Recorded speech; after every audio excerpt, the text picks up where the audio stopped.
بیماری نه د روح بیماری ده.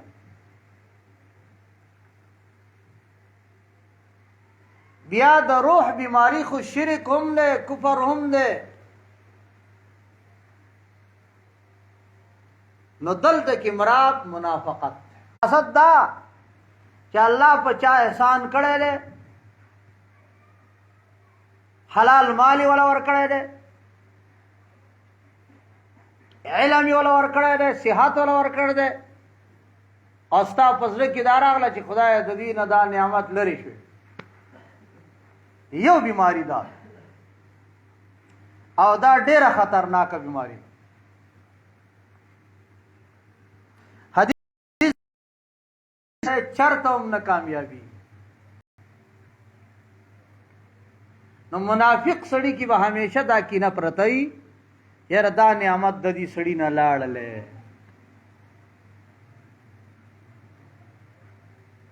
البته حدیث کی راوی یو کار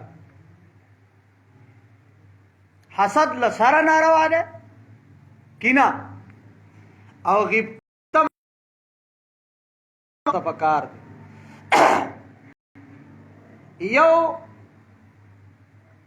یو کس له الله حلال مال ورکړی او هغه په صحیح ځای کې لګی، نو دغه سړی ته واپس کېږه. چې لاړ دا حدیث ما د هغه نه اورېدلی.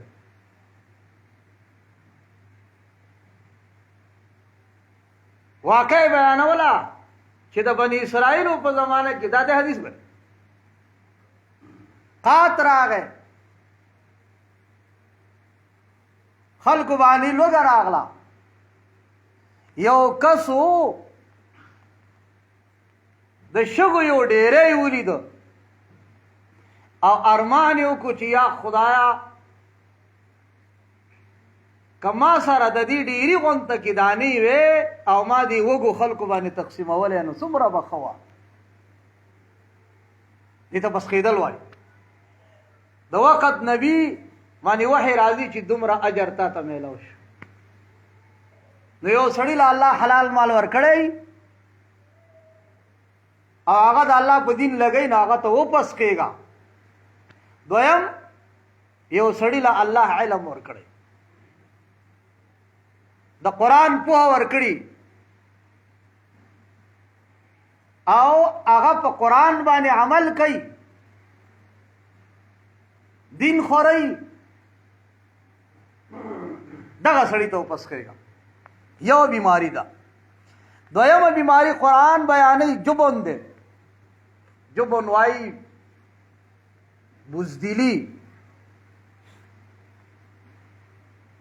بےزړتوب، بےغیرتوب.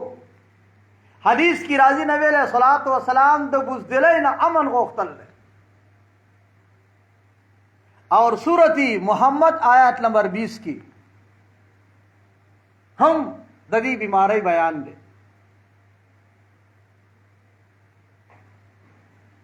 درائم نمبر د قرآنی چی قرآن چې کوم د روح بیماری ذکر کوي د الله د حکم نه وختل، دا مونږ کې ډېره ده. د الله حکم نه چې واوړي دا هم بیماری ده. دلته کې مراد د بیماری نه کینه ده، حسد ده چې منافق سړي کې حسد. فی قلوبهم د دوی په دې زړونو کې مرض بیماری ده. مرض بیماری ده. کدی خیالی دی لانی نره غونته کې لام لیکلی دی. د دې لام مقصد دا دی چې ودرېږي ونه ګورې مخکې ځه. دا د قاریانو او د الفاظو علم دی. ځکه چې خبره نیمګړې ده. څنګه نیمګړې ده؟ الله وی دوی کې کینه ده، بیماری ده. نو د بیماری خو علاج کول پکار دي. ولی چې د بیماری په وخت باندې علاج ونه شي نو څه کېږي؟ زیاتېږي. نو فزادهم الله کی اشاره ده دې ته چې د دوی په زړونو کې بیماری و خو دوی علاج ونه کو. دوی علاج ونه کا علاج په قرآن کې ده قرآن علاج سوانا چاو نو بیا څه وشو فزادهم الله نو الله ډېر کا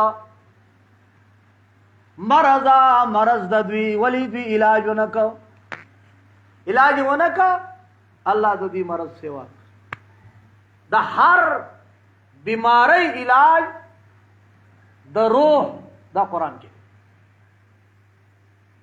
نو یو نقصان د منافقانو څه دی کینه ساتل او د کینې علاج څه دی قرآن دا ولهم عذاب علیم دا د دوی سزا ده فزادهم الله کی دا هم سزا ده ځکه بیماری سیوا کېدلم عذاب دی کنه اور ولهم عذاب علیم دا هم سزا ده لیکن دا مخکې سزا د دنیا ده او دا وروسته سزا د آخرت ده که دې خیالي عذاب کافرانو د پاره هم بیان شو عذاب عظیم او دلته منافقانو د پاره هم بیانېږي عذاب علیم خو د کافرانو د پاره عظیم وي او د منافقانو د پاره علیم وي د دې څه مطلب ګوره کافر هم د قرآن دشمن دی د مؤمن دشمن دی خو د هغه دشمني غټه ده او ښکاره ده منافق هم دشمن دی خو هغه دشمني کمه ده پټه ده نو د کافر د پاره عذاب هم غټ دی کافر د پاره عذاب هم ښکاره دی عظیم دا معنا چې لوی دی او هر څوک یې ویني دې ته جزا بمثل العمل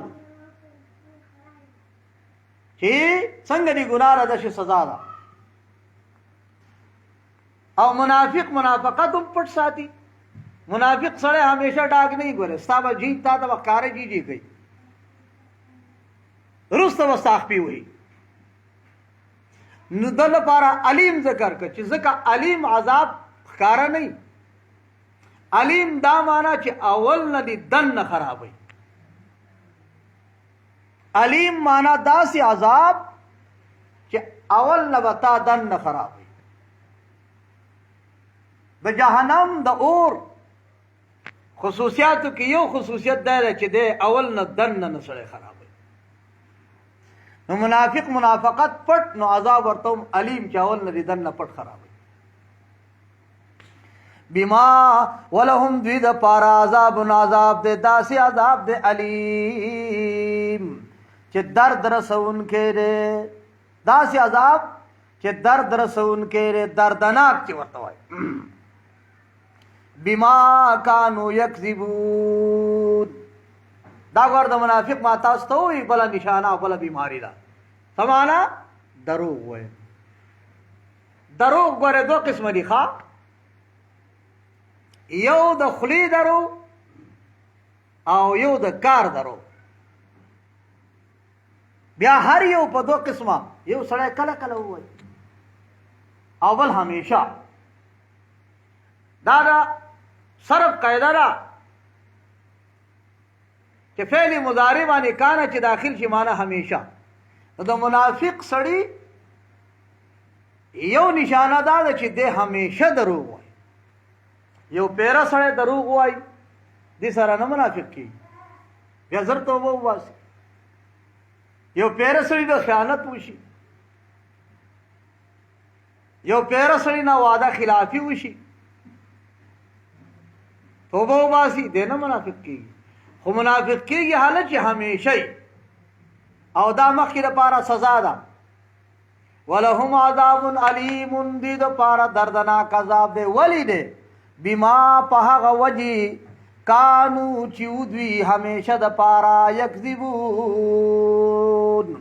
دروغ به وي دوی همیشه دروغ وایي همیشه دپاره دروغ وایي نو عذاب ورته ذکر وإذا قيل لهم لا تفسدوا في الأرض قالوا إنما نحن مصلحون. دا د منافق بلا سزا شو. دا د مضمون په اعتبار سره دا آیت مضمون په اعتبار سره وری کوي هم زجر د زورنه ده او د منافق نشانه ده. څه نشانه؟ کار به غلط کوي او وایي به زه ښه کار کوم. کار به غلط کوي وایي به زه ښه کار کوم. کار به دروانی کوي وایي به زه ودانې کوم. فساد دو قسمه دی، یو د عمل فساد او د ایمان فساد دی. یو د دنیا ظاهری فساد دی، دا دواړه ناجایز. د عمل فساد څه؟ د چا عقیده خرابول، څوک د دین نه منې کول، او ظاهری فساد جنگ جدال کول، جګړې کول، آبادیان روانول، د خلکو جایز کاروبار بنول، دا ټول فساد. نو د منافق سړي بل کار او نشانه دا ده چې کله ته دا ووایي چې روانې مه کوئ نو دوی وایي مونږ کله روانې کړده سړی. وإذا قيل کله چې وویلی شي لهم دوی ته، کله چې کوم وخت کې چې وویلی شي دوی ته څه وویلی شي؟ لا تفسدوا روانې مه کوئ فی الارض په ځمکه کې، نه د خلکو کاروبار خرابوئ، مه د خلکو عقیدې خرابوئ، مه د خلکو د دین ځایونه خرابوئ. قیله کی معنا دا ده هر څوک ورته ووایي. نو دوی څه وایي؟ قالو دی وایي انما یقینا نحن مونږه مصلحون، جوړښت راوستونکي یو، مونږه خو اصلاح کوونکي یو. نو د منافق دا نښه کوي روانې او وایي ورته ودانې، کوي روانې او وایي ورته ودانې.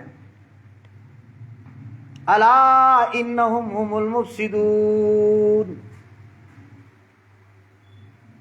مضمون اعتبار سره دا رد په دوی باندې. دارنګي زورنه ده، سزا ده. سزا څنګه ده؟ تا خو روانې وکړو بل ته دې روانې کښ ووي،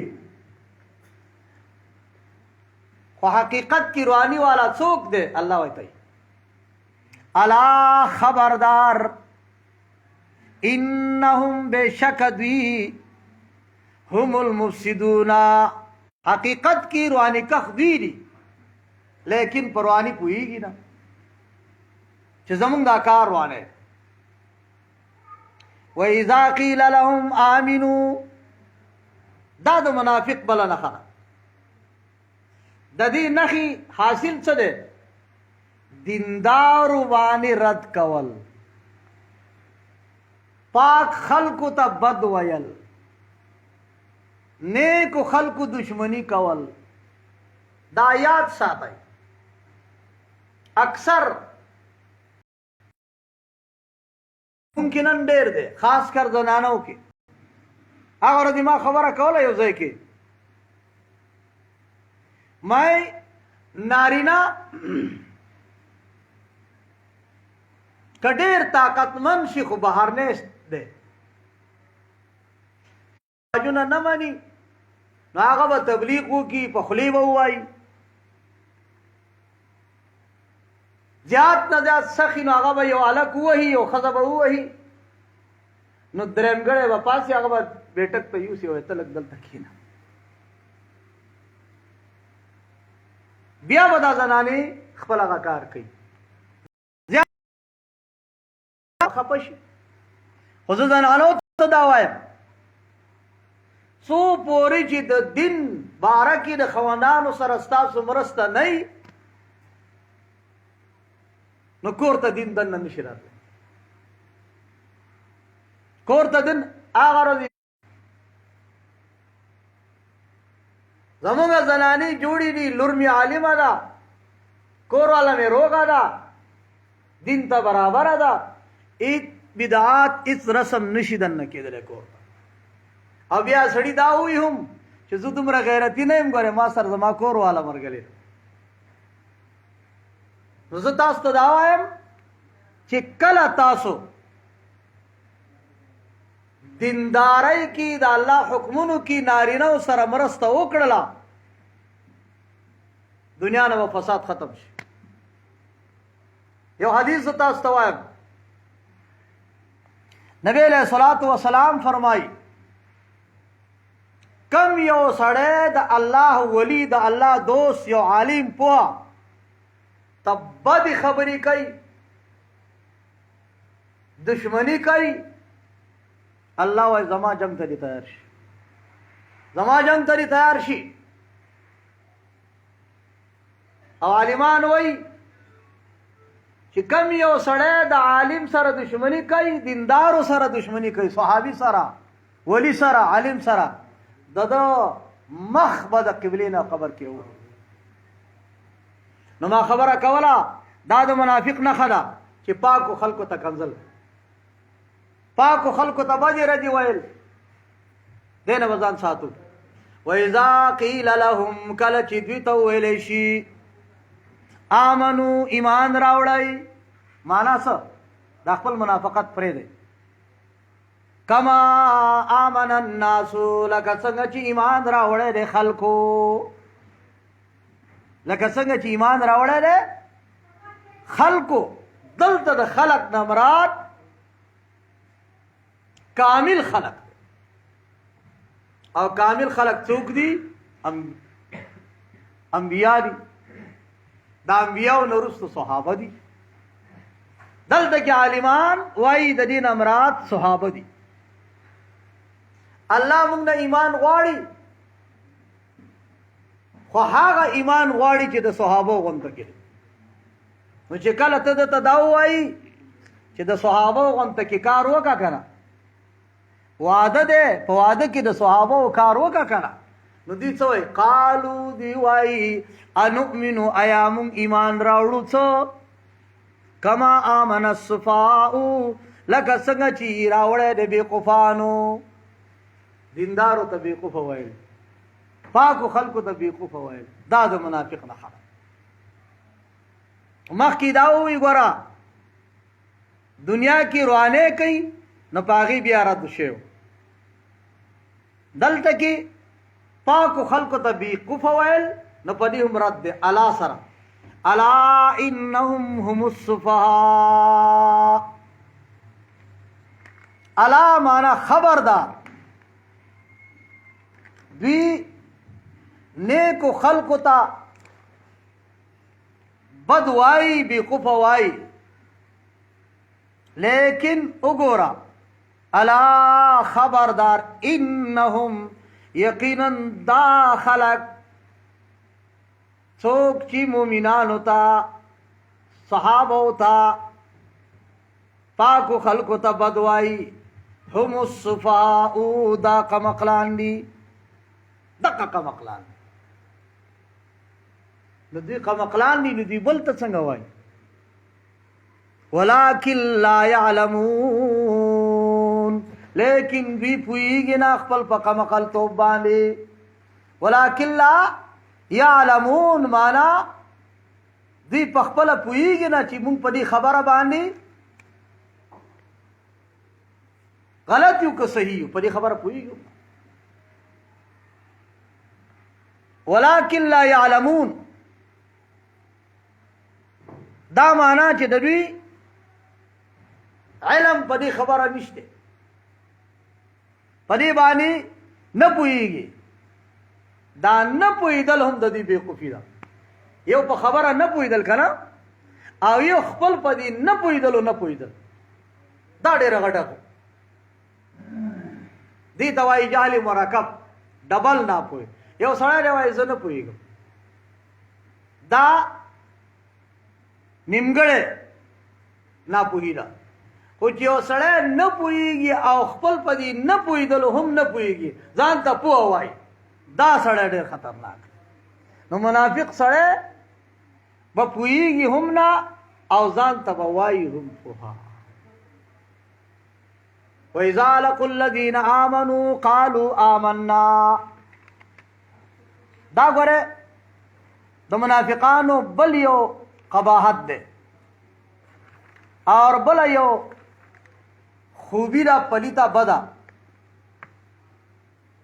د دې خوبی مقصد څه ده امونږ تاسو چې ورته نن زمانه کې سیاسیان وایي تا سر میلاو شي ستا خبره او ما سر میلاو شي زما خبره د کفر او د ایمان په میز کې چې یو سړی ډبلینګ کوي دا منافق دی نور د صلح په نیت باندې یا د دنیا په یو کاروبار کې ډبلینګ کول دا منافقت نه دی د کفر او د ایمان په باره کې ډبلینګ کار دا منافق دی نو د منافق یو نښه دا ده چې کله د مؤمنانو سره یو ځای شي نو مؤمنانو ته وایي ستا خبره صحیح ده او چې کله خپلو مرګلو ته لاړ شي نو بیا به وایي نه ما هغوی باندې چلونه کول ډېره پخوانه یو واقع راته یاده شو حدیث کې راځي چې کم یو سړی د مړي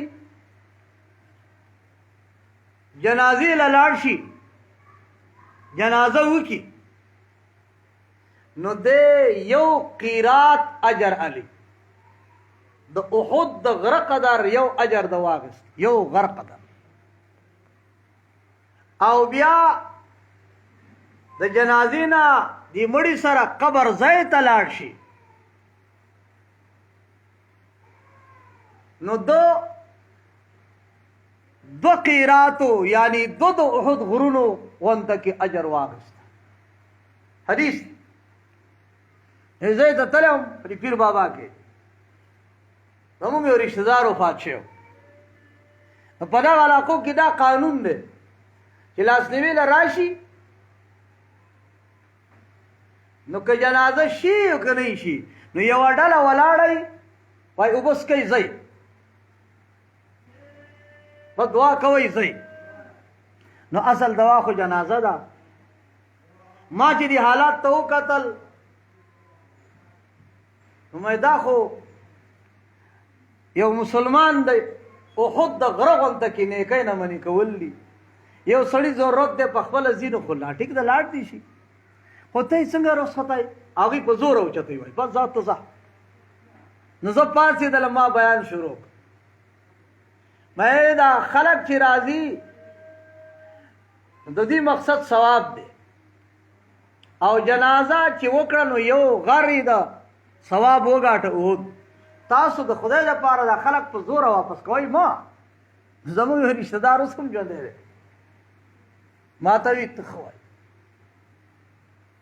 ستا دا خبره صحیح ده ملک کون پکې دی اکثر دا ملکان بیا دوګنه استعمالوي که نه ډبلینګ دوی کوي ځکه دوی د عهدي غرضیان دي او چې اخوا ته به لاړ نو کسان ته به یې پاسه پاسه ځه ځه ځه ځه نو ما آواز وکړم فلانیه تو منافقت کار کوي دې ته منافقت وایي د دین او د بېدینۍ مقابله راغله تا د دین او د بېدینۍ دواړه سیټ واغسته بس منافق دا د منافقانو نشانه ده ګوره وَإِذَا لَقُوا الَّذِينَ کله چې کوم وخت چې دوی مخامخ شي هغه خلکو سره ملاقات وکړي د هغه خلکو سره آمنو چې ایمان یې راوړی دی نو دوی څه وایي قالو هغوی ته وایي آمنا مونږ هم ایمان راوړ دی صحیح کوه د ایمان او د کفر خبر ده که لیکن وَإِذَا خَلَوْا کله چې دوی لاړ شي اِلَى شَيَاطِينِهِمْ خپلو هغه شیطانانو خواته. شیاطین نمراد هغه خلق کم چې بېدینۍ طرف ته رابلي، خپل منافقان، خپل هغه غلط مرګري هغوی خواته لاشي، نو هغوی پې اعتراض کوي. نو د اعتراض د یری نه دوی ډایرک ورته وایي قالو دوی وایي انا معکم یقینا مونږ ستاسو ملګري یو. ګوره کړي خیالي دې باندې عالمان پوهېږي، خبره ډېره پخه کوي، ځکه منافق سړی یریږي نو د خپل هغه منافقت پټوي، نو خبرې به پخې کوي. نو انا بېشکه مونږ معکم تاسو سره یو، خپل مرګلو ته به وایي. دی ګوره لام دی نری غونې لام لیکل د دې مطلب دا دی چې ودرېږي به نه، خبره نیمګړې ده. نو چې کله دوی خپل مرګلو ته وایي چې مونږ تاسو سره، نو هغوی به ډایرک اعتراض کوي که څنګه مونږ سره، ته خو پرون هلته وي، ته خو پرون د مؤمنانو سره وایي. نو هغوی ته جواب ورکوي انما یقینا نحنو مونږه مستهزئون ټوکې کولی د مؤمنانو پورې. مونږ چې پرون هلته ناستو مؤمنانو سره، دا مونږ په هغوی خندا کوله، سړی ځان نه به اعتراض دفع کوي. نو یاد ساتئ یو حدیث کې راځي 3 قسمه دروغ دي، هغه دروغ نه دي. یو په هغې کې هغه دروغ دي چې د دو مسلمانانو د روغې د پاره ته استعمال کړي. پیغمبر وایي دا دروغ نه دي. د دې دروغ څه معنا؟ د دې دروغو سزا نشته. دویم هغه دروغ چې د ښځې او د خاوند په منځ کې جوړ راوستلو دپاره نارینه په طریقې چې ښځه را سره برابر شي، کور مې جوړ شي، یا زنانه دې خپل خاوند ته داسې خبره وکړي چې کور مې جوړ شي، نو دا بیا دروغ نه دي. ګوره انما نحن مستهزئون یقینا مونږ په دوی پورې ټوکې کولې. دروغ شو که نه شو؟ مؤمنانو سره ځان له یو شي او د کافرو سره ځان له یو شي. نو ما وی دا بل منافقت. نو د دې جواب او د دې سزا دا نشي کوه. لیکن کدی خیالي د دې منافقت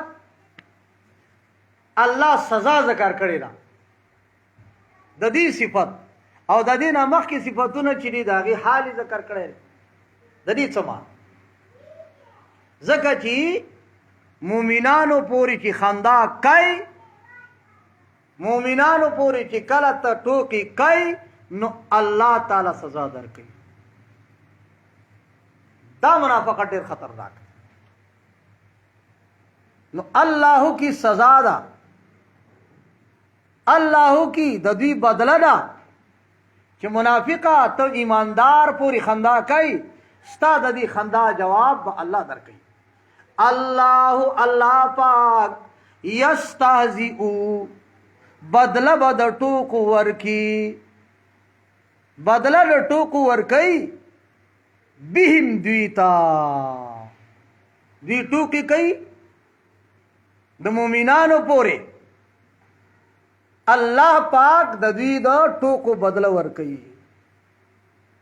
د دې آیت دا ترجمه نه ده چې الله په دوی پورې ټوکې کوي، ځکه ټوکې کول دا خو د منافق کار شو. نو الله څنګه ټوکې کوي؟ دا د عربی یو عام قانون دی چې یو فعل د بل فعل په خوا کې واقع شي، نو هغه ترې اثر علي معنی د هغې هغه شانې لفظ، هغه شانې کلمه استعمالیدی شي. لکه خلک وایي یاره دې سړي که ته ووهلې نو ته یې هم ووهه، په تا یې ظلم وکړه نو ته هم پې ظلم وکړه. حقیقت کې دا دویم ظلم نه وي. تا باندې ظلم وکړو نو ته بدله واله، بدله اخیستل ظلم نه دی، خو دا د ظلم په خوا کې بدله واقع شو نو خلک تعبیر ته یې داسې کوي. مقصد دا نه چې ته پې هم ظلم وکړه، معنا ته پې زیاتې وکړه نه، ته ترې خپله بدله وه. بدله اخیستل خو ظلم نه وي. نو د دې استهزاء او د خندا دا معنا ده چې الله خندا کوي نه، خو ستا د دې خندا جواب درکوي. ستا د دې خندا او ستا د دې بدکار بدله هم تاله داسې درکوي لکه د سپکاوي بدله. الله پاک یستهزئ بدله ورکوي د دوی د ټوکو بهم دوی ته. یو سزا دا شو چې تا د مؤمن سره ټوکې وکړلې، الله به تا ته سزا درکوي. دویم ویمدهم او زیاتوي الله پاک دوی لرا فی طغیانهم د دوی په دې سرکش. نو د یمدهم دا معنا چې ښه زیات کی فی طغیانهم د دوی په دې سرکشۍ کې، د دوی په دې زیاتی کې. منافق تبا الله لار ښه کوله کې چې ښه منافقت کوه. یعمهون په داسې حال کې چې دوی به حیرانی، یعمهون حیران او پریشان وي، یعمهون بیهوش وي. اولئک الذین اشتروا الضلالة بالهدى. دا پدې کې نتیجه ده هغه حاصل چې ورته وایي. کار کوي دا کې یو نتیجه وځي. لکه مثال په طور باندې مزدوري کوه، نتیجه یې څه ده؟ پیسې به وګټي. ښه کار کوه، نتیجه ثواب به میلاو شي. بد کار کوي، نتیجه څه ده؟ عذاب میلاوي. نو دا اوس د دوی د نتیجې او د دوی د عمل بدله ده چې دا خلک دا منافقان دا منافقت کوي. د دوی نتیجه او حاصل دا دی چې دوی سودا کړې ده، په خپل سودا کې خطا شي. دوی هدایت خرڅ کړی دی، دینداری خرڅه کړې ده او بېدیني اخیستې. دینداری څه وه؟ رښتیا ویل ای پرېښود، اصلاح کول ای پرېښود، مؤمنانو مرګلتیا هغه یې پرېښود، د زړه سره ایمان هغه یې پرېښود، پاکو خلکو باندې داغ نه لګول هغه یې لګول شروع کړ. نو اولئکا دغه خلک الذین هغه دي اشتروا چې دوی خواښه کړله الضلالة گمراهي، هغه گمراهي خوښه کړله بالهدى په هدایت باندې. هدایت خو دې سره ونه اټ سوال دی که نه، دې سره خو هدایت ونه، دې څنګه خوښه کړه؟ ګوره دا حدیث دی، نبی علیہ الصلوۃ والسلام فرمایي کل مولود یولد علی فطرت الاسلام او کما قال. هر بچی چې پیدا کیږي نو د مؤمن پیدا کیږي، هر بچی چې پیدا کیږي نو د مؤمن پیدا کیږي. خو چې لږ غټیږي نو بیا د پلار په دین اوړي. که پلار مؤمنی نو هغه اولنی پیدایشي ایمان ښه تازه شو، خو که پلار یهودي نو اولنی پیدایشي ایمان بدل شو په یهودیت باندې. پلار مجوسی دی، پیدایشی ایمان هغه بدل شو په مجوسیت باندې. نو بالهدى نه مراد هغه پیدایشي هدایت دی. اشتروا دی خوښه کړله الضلالة گمراهي بالهدى په بدل د هدایت کې. څوکړه هدایت بدل کې هدایت پرې خو سودا وکړه کنه عالمان لیکي کنه سوداګانی چې کوي یو د ګټې سودا ورته وای یو د تاوان سودای ایو د سر سودای نو هدایت دی ورکا او گمراهی دی واغستلا نو کم سودا شو فما ربحت ګټه ونه کړلا تجارتهم د دوی دی سودا د دوی سودا ګټه ونه کړلا معنا دوی سر خشیو اغای ورکا او بد شی واغستنو فیل شو تاوانیو وما كانوا او ندی دوی محتدین لار مدن کی تر دې حاله پوری د منافقانو بیان وشو د کافرانو بیان وشو د مؤمنانو بیان وشو اوس د دې نه تر دې رکو پوری د کافرانو او د منافقانو مثالونه بیانې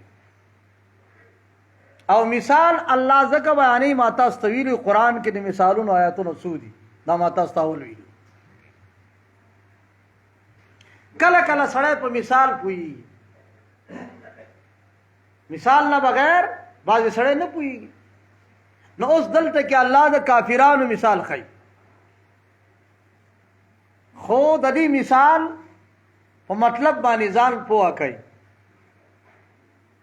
لږ اوږد دی یو طرف ته نبی علیہ السلام او داغه قرآن دی بل طرف ته کافران دی نبی علیہ السلام قرآن بیان کا رڼا یې راوستله کافرانو داغه نه انکار وکړو الله هغه رڼا یوړله مدینې ته ٹھیک شو د دې مثال د هغه سړي دی چې تپه تیاری او د رڼا لپاره یو سړی اور بل کړي ښه اور غرانډی شي ناڅاپي هغه اور مړ شي نو ته به کامیاب شي ته به لاړ شي نه نشي دقه مثال دی چې نبی علیہ الصلوۃ والسلام راغی ستا په دې مکه کې اے مکی والو ستا په دې کلي کې قرآن بیانول شروع کړه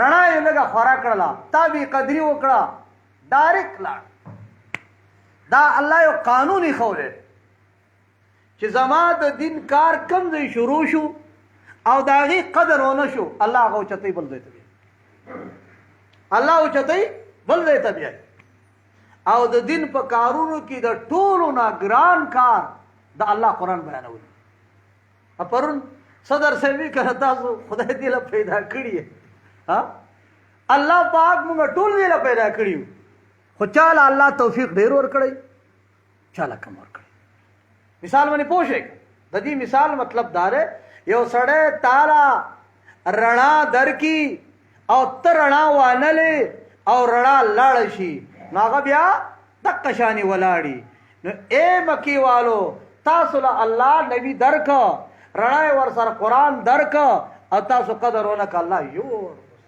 پوه شي په مثال باندې مثلهم مثال د دې کافرانو او مثال ستا اے زما حبیبا څنګه دیږي کمثل الذی پشاند هغه سړی دی استوقدا چې هغه بلکې نارن اور څه شی بلکې اور بلکې څه شي دپاره اور بلی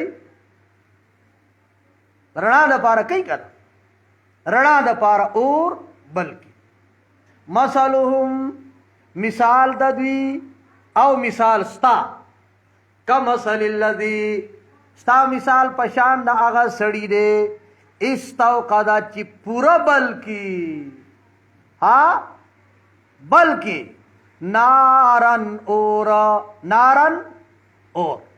یا مانا مثلهم حال د دوی او حال ستا کمثل الذی د هغه چا د حال پشانی دی استوقدا چې هغه بل کړی وي نارن اورا هغه سړی دی چې هغه اور بل کړی دی تیاره نه په تیارې کې اور بل کا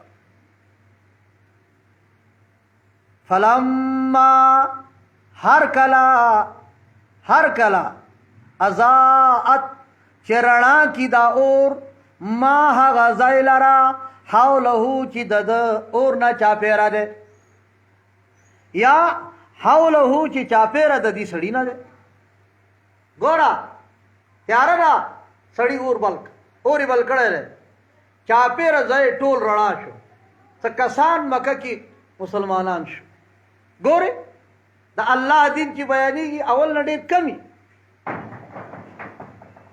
بیا قدر ونه شو ذهب الله یوسی الله تعالی بنورهم رڼا د دوی وترکهم او پریری دوی فی ظلمات په ډېرو تیارو کې لا یبصرون چې هیڅ نه ویني حق نه ویني تک مثال ستا د حبیبا چې تا رڼا بلا کړله او ستا قدر ونه شو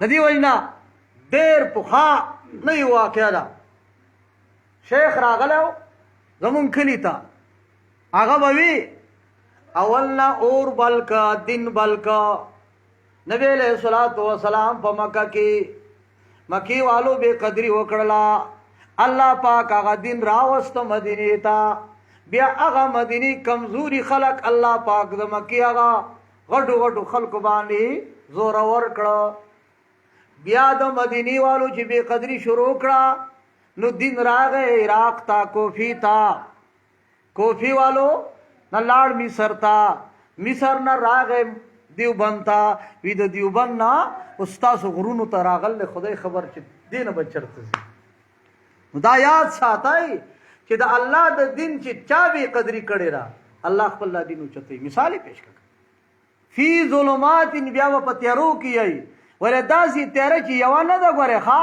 ظلمات جمع ده هر قسم تیاری وای پرون نا بلارو زمونږ یو مرګله د چيلې نه راغی هغه وی مونږ سره داسې واقع په دې چيلې کې راغل دي چې خلق په قبرونو باندې چیرړې تړل دي وای د دې قبر والا جنازه نه ده شي هلا دا یو کسو کړه یو کسو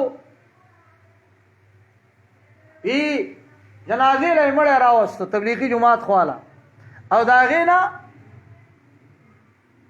وینا ساتي دا درې ورځې مخکې ماته تبلیغي خبره وکړه قصه یې کوله د مخکنۍ زمانې وکړه د کمی وخت قصه یې کوله نو هغه کسان وی چې دا خو تاسو مړه جنازې له راوست خو د کفن باندې وینا نه دا ولی وی دا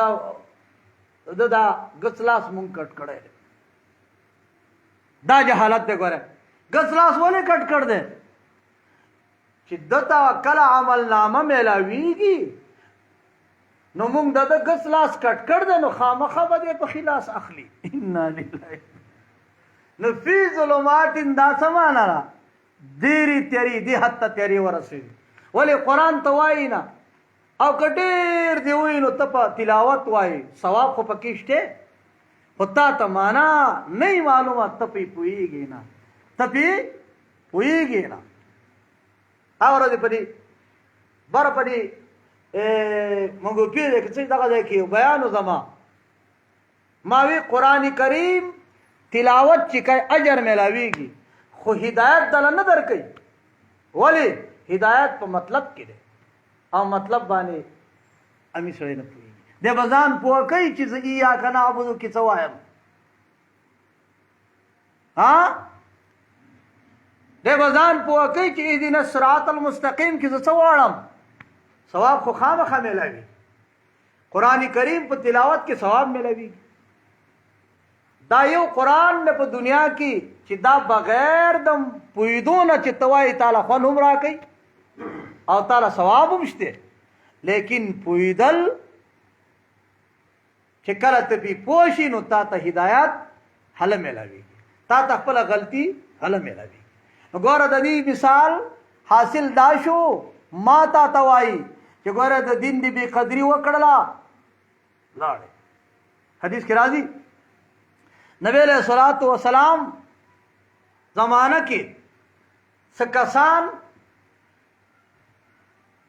د مدینې را لري اوسېدل جماعت نه.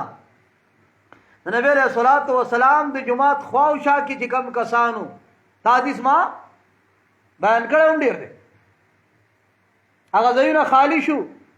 نو نبی علیہ الصلوۃ والسلام هغه صحابه دا شوق چې موږ جماعت ته نږدې شو، نو هغوی خپلې کډې جماعت خواته راوستل اراده یې وکړه.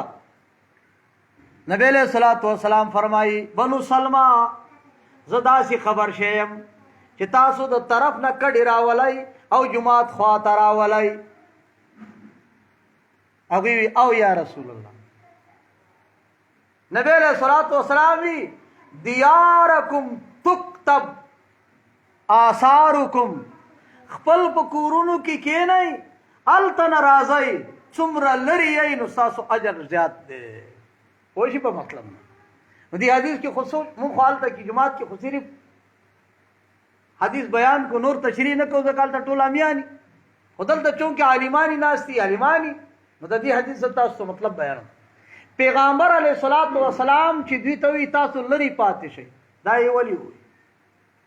دا یې وی د دې وجې نه چې تاسو کې ای صحابو دومره ایمان شته چې تاسو مونځ نه پرېږدئ، تاسو جماعت پرېږدئ نه، نو ښه دا ده چې ستاسو اجر سیوا شي.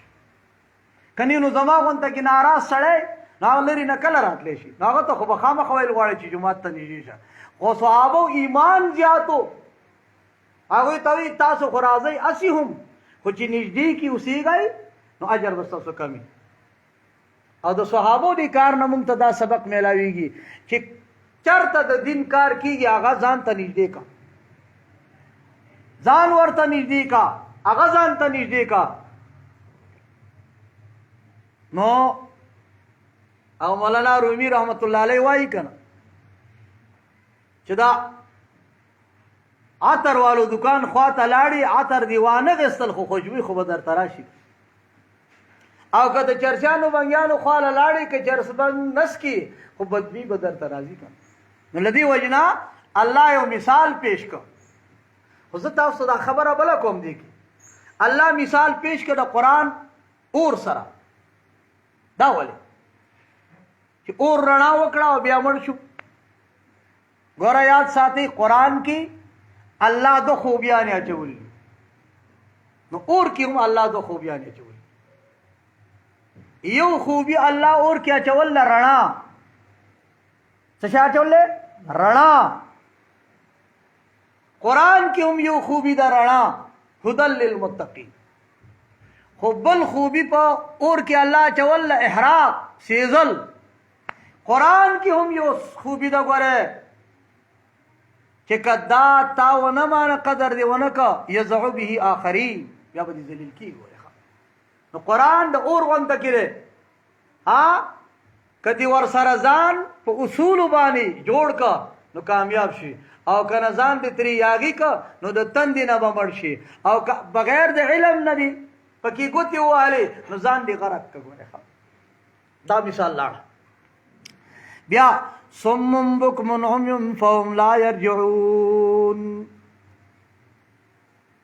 کله چې دین راغې مکی والو ته هغوی بالکل د نبی قدر ونه کا.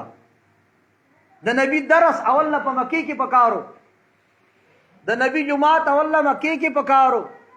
حضرت فرمایي چې کله نبی علیہ الصلوۃ والسلام د مدینی اراده وکړه او د مکی د غر نه اوړي نو واپس صحیح کوي خپل پلار کلی ته، اے مکی زما تا سره ډیره مینه ده، ما ته نه پرېښودې، خو زه تمانه پاتې کړی شوي چا اوس غلی ولو. نو دوی د دین کار نه په خپله وکړو او نه یې ورته دیندار پرېښوده، نو څه وشو؟ سمون کاڼه دي دوی، بالکل دوی کاڼه دي، دین یې وانه اورېده که نه. بکمون چاړاګان دي دوی، دین یې زده نه کا. نو عمیون ړانده دي دوی، نو فهم لا یرجعون، دوی نه واپس کېږي دین ته. لا یرجعون، دوی د خپلې د ګمراهۍ نه ګرځي را واپس کېږي نه. نو ځکه الله پاک هغه دین ترې یووړه، دین ترې یووړ. له دې وجې نه عالمان لیکي چې مکې والو به مدینې والو ته مزدوران وي، دا زمونږ دیقانان دي، دا زمونږ مزدوران دي. ابو جهل چې کله مرداریږي نو هغه افسوس کوي چې دا مرګ خواصي هم دی، خو د هغه مزدورانو د لاسه مړ شو. دیندارو له الله چې کوم طاقت ورکوي هغه د الله طاقت. یو مثال. دویم، او کصیب من السماء فی ظلمات ورعد وبرق یجعلون اصابعهم فی آذانهم. دا بل مثال دی. ګوره وردا ساتي دا مثال دا مخکې ګوره منافقانو مثال. اوس ګوره د دې مثال باندې زه تاسو ته آسان یو وضاحت کوم. مسافر سړی او بیا تیری کی سړی شړی کی ولاړی، دا د رڼا محتاجی که نه؟ هغه رڼا غواړي، هغه داسې یو کس غواړي چې ماته څوک لار وښیي. اکا پکا ورته وایي پخوانۍ پښتو کې، اکا پکا ولاړي. دغه مسافر سړي ته یو سړی رڼا راوړي، هغه رڼا ورته هم ورکي او هغه رڼا والا لار ورته هم وښیي. نو دی خپل په مقصد به روان شي که نه، خو د ده نه دا رڼا ناڅاپي مړه شي، دی په دقه ځای کې ښه حیران پاتې کېږي.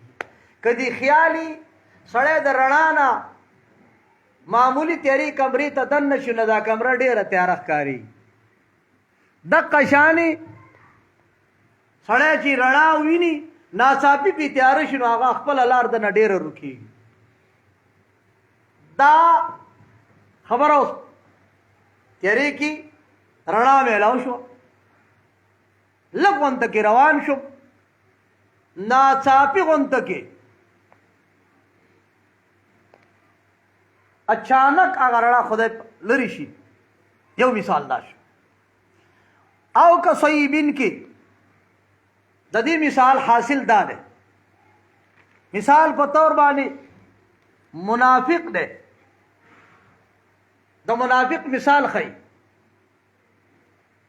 منافق یو صفت داو چې د مؤمن سره میلاو شو نو دوی چې انا معکم، او چې کله کافر سره میلاو شو نو د وسوي انما نحن مستهزئون، نو دې ډبلینګ کوي. دا د منافق کار دی. نو او کصیبین کې دغه منافق د ډبلینګ والا مثال ښیي چې دې دا کار ولې کوي. دې دا کار دې دپاره کوي چې زه بچ شم، چې د هغه ګزار نه هم بچ شم، د ده ګزار نه هم بچ شم. لیکن غلط دی، دی د یو د ګزار نه بچ کېږي. ځکه مؤمن خو وایي چې دی ما سر نه، هغه کافر به هم ګمان کوي چې ته ما سر نه یې. نو دی زموږ په دې علاقه کې یو دو کلي دي که نه، پټن او پالس. یو سړی و هغه ته چاوي هلته کلي کې پورې واړې ته خیرات دی.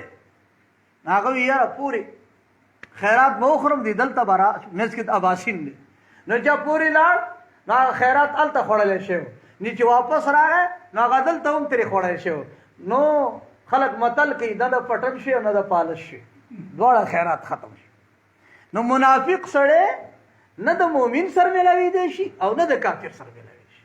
د دې مثال دا دی لکه د شپې باران دی او په باران کې یو مسافر روان دی او په دې باران کې اسمان چمک وکي، اسمان کې ګړزهر شي، د دا خطر راشي چې یاره تندر راځي، نو د تندر نه د بچ کېدلو خو طریقه دا ده چې چېرته امن ځای ته لاړ شه او د خپلې دا ګوتې په غوږونو کې کېږدي چې زه د دې تندر دا اواز وانه اورم چې د تندر نه بچ شم. نو په دې غوږونو کې ګوتې ایښودو سره د تندر نه بچ کېږي؟ نه بچ کېږي. پوه شئ په دې مثال؟ دقه مثال نه منافق دی چې د عذاب نه بچ کېږي، بچ کېدل غواړي نو قرآن ومنه، د نبي خپو ته راشه، تا دوګنا اختیار کړ دا، ته نه دلی شوې نه د هغې شوې. په دې پوه شئ مثال باندې؟ یعنی دا مسافر سړی غوږونو کې ګوتې ږدي، مقصد یې دا دی تندر نه بچم، دا سوچ د غلط دی. غوږونو کې ګوتې ایښودو سره سړی د تندر نه بچ کېږي. نو منافق کله مؤمن سره دی او کله د کافر سره دی، مقصد یې دا دی چې زه بچم، د یو نه هم نه بچ کېږي، لار دې خطا کړم.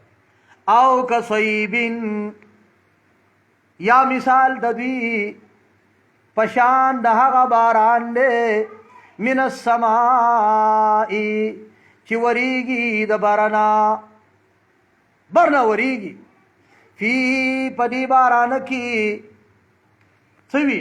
ظلمات تیری وي، پشان د ډېر باران، صیب ډېر، هغه پښتو کې موږ تاسو ورته جپاړ چې ورته وایي، جپاړي باران دی چې د اسمان د طرف نه راځي، فی پاغی کی ظلمات ډېرې زیاتې تیری وي، ورعد، رعد حقیقت کی هغه ګړزهار ورته وایي، ورعد اوازونه وي، وبرق او پړق وي، برېښنا وي، ګړګړی ورته وایي. یعنی مطلب د اسمان کې چې پړق ونې راشي که نه، د هغه پړق نه وروسته غر اواز کېږي، دې ته رعد وایي. دا حل کېږي چې باران ډېر سخي جپاړ. اوس دا سړی روان دی، مسافر دی، یجعلون ږدي دوی اصابعهم خپلې ګوتې فی اذانهم خپل په غوږونو کې، من الصواعق د یرې د وجې د تندر نه، حذر الموت او د یرې د مرګ نه. من الصواعق ولې؟ ځکه بر اوازونه خېږي که نه، ګړزهار دی، اوازونو د ګړزهارو د سختۍ نه ګوتې دلته کېږي. حذر الموت او د یرې د مرګ نه، چې ګوته به غوږ کې کېږدم نو مرګ نه به بچ شم. دې آیت کې لږ سوچ سړی کوي که نه، منافق سړی خپل په منافقت باندې اول نمبر خوشحاله چې کار مې پې وکړو. نو دغه شانې اسمان کې ګړزهار خېږي، تا غوږونو کې ګوتې کېښودلې، نو معمولي درته فایده راغله، خو اصل شی خو ستا بچ کېدل دي که نه، بچ کېدل خو رانه. نو معمولي فایدې باندې د معمولي فایدې لپاره تا غټ نقصان ځان ته راوست. والله الله پاک محیط احاطه کوونکی دی، الله پاک ګیرونکی دی. دا دې ته وایي زجر او تخویف، چې تا دا دوکه شروع کړ ده منافقه، کله یو او کله بل، خو د الله نه بخلا نشي، د الله نه بخلا نشي. والله الله پاک محیطون ګیره اچونکی دی. اکثر زه دا ترجمه صفا پښتو کې کوم، دا بوډاګان ډېر خوشحاله بیا ګیره هم فارسی ده ګورې، پښتو ترجمه والله الله پاک محیطون را تاویدونکی دی، تاویدونکی دی بالکافرین کافرانو باندې. لکه مثال په طور باندې چاپېره تا نه څه شی تاو شي نو ته بیا وتی خو نه شي. نو منافقه کله دلته تختی کافر سره میلاویږي او کله د مؤمن سره میلاویږي. دلته دا ځان بچکای خستانه اخواته الله دی، الله پتا باندې څه کوي، الله پتا باندې ګیره اچي. چالو دې پرې